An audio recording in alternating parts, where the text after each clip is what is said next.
difference in Washington, D.C. and the people that are out there. Is we got people, the only thing they know is, hey, let's do more regulation, let's do more taxes, and ship more jobs overseas. You hear people complaining about shipping jobs overseas. Where's the incentive? The incentive isn't to keep them here. The incentive is, anytime you want less of something, what do? If cigarettes, you want less smokers, raise taxes. You want less business, raise taxes, or add more regulation. I mean, the EPA is so out of control right now that it's frustrating. They want to regulate farm bills. Are there any farmers in here? How are the regulations going? Do you need more of them? Pardon? Do you need more regulations? I mean, no. but that's the problem, is if you have something that's somewhat successful. And look, anytime you talk about regulations, of course, right away we want dirty air and dirty water.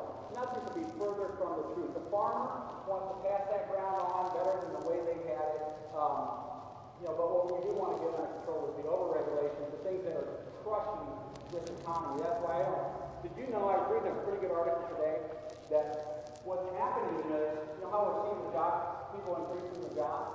Did you know that more people 55 and over are coming back out of retirement and going back to work? You know why they're doing that? Because all of these CD rates and interest rates are so low that the money that they count on to retire on, they don't have enough. So they've got it. So when you see the unemployment rates going down, it's because a lot of your 55 and over that are actually going back into the market. It's actually right. Well, that's another problem. Well, I've got a son that's being picky right now. He doesn't want to go out and get a job over here. He wants this job. And I say, you're going to take this one. We're going to stay on the highway. But, I think that's a lot of the problem we have is that across the board, the regulation and the taxing can't be the answer to everything. Because right now, that's the answer to quite almost everything that's out there. What are your thoughts on the buffer rule? The buffer rule is, I think the buffer rule is kind of misleading because what we're doing is we're talking about a secretary that makes $200,000 versus somebody has a capital gains tax.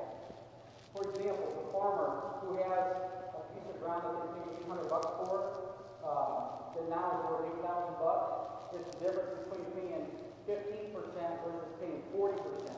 But even bigger, with the buffer rule, is the fact that we've got a lot of seniors out there right now. Is anybody that's retired receiving a dividend check? Couple of you? So what the president wants to do is he wants to take that dividend check from 15% up to 40% tax. Now the problem with that buffer rule is the fact that when you've got a lot of seniors that have money into that marketplace, and if you start taking 25% more of their money away from them, that's a problem. And here's the thing to remember. That's a fact. I have a comment. Yes, sir. You can make that tax progressive as well. The people that are pulling in millions of dollars from the income, they can get a higher tax. People here in Akron that aren't making that much money, they won't pay that. That's why it's that. Okay, so what, like the millionaires, what are you thinking 90% taxes? Or are you thinking 80, 70? What's the number? I talked to a guy just last week that said he thinks 90% of taxes on millionaires. Is that? No, I wouldn't advocate that much. So is 35% enough? No, that's actually Crap. It's lower than what it is now. It's lower. Yeah. I like to So what's a good number? 50%? Here's what's great about America is what you guys got to remember, because the difference between this young man and myself is that he believes the power should go to the federal government, and I believe the power should be stay with the individual. Because power is money, and if you want to be an individual and have more power, you can go buy your car, you can do things like this, or you can create more jobs, because that's what most of the people you want to take from do. Or you can give it to the bureaucracy, and you say, here's 50% of my money. You guys go ahead and continue drilling tunnels for turtles and all the other ridiculous things you do. That's the problem with that train of thought. And I believe in individualism. What's happened over the course of the last 3 years is this country has come under attack. This is going to be real important. I'll give you the latest example. Religious freedom. What you have here, folks, is you got a lot of failures right over here.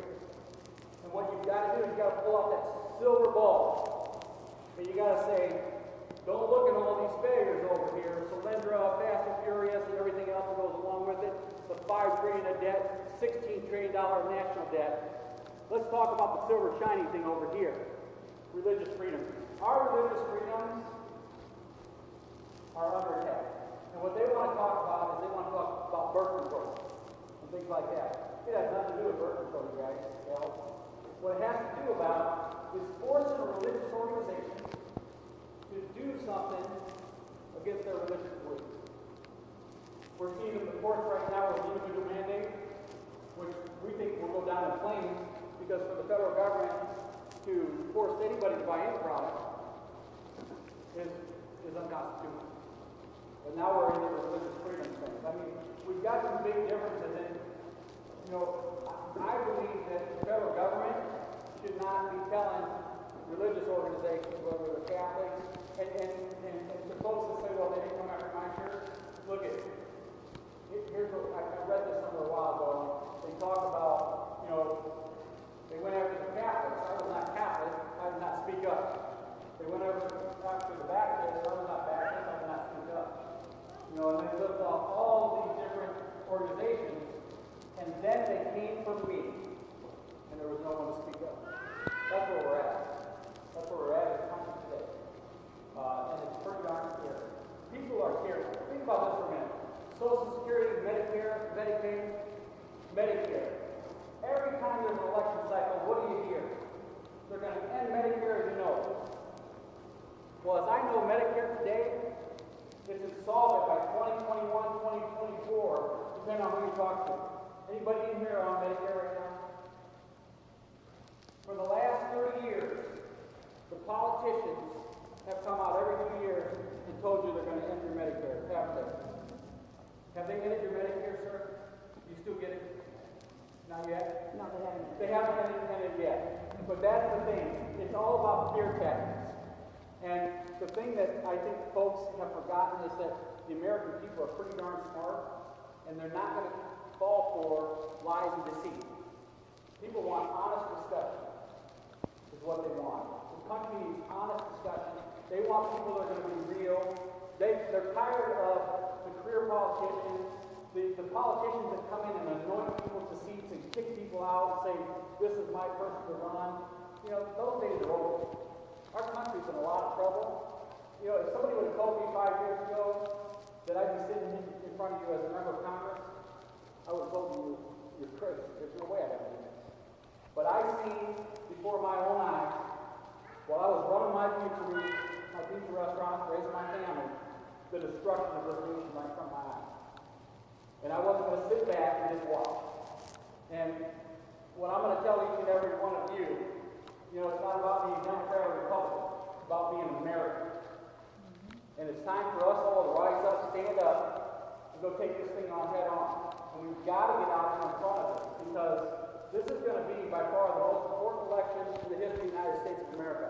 Did you guys see when the president was sitting down with the guy from Russia? And he talked about, once I get past this election, what do you think that was all about? They're just going to have a little cup of coffee and dinner, right? No, they're talking about disarming the United States of America. That's what the president wants. You know, here's the thing. I believe firmly in walk softly, carry a big stick. You know, if you come over to us and you mess with us, you're paying a price. The president wants to knock that down.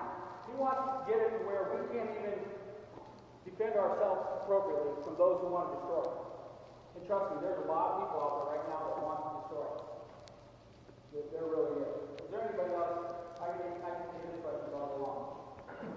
When you were talking about empowering people and not giving money to the federal government, I believe throughout history there's certain times where you need a watchdog like the federal government. But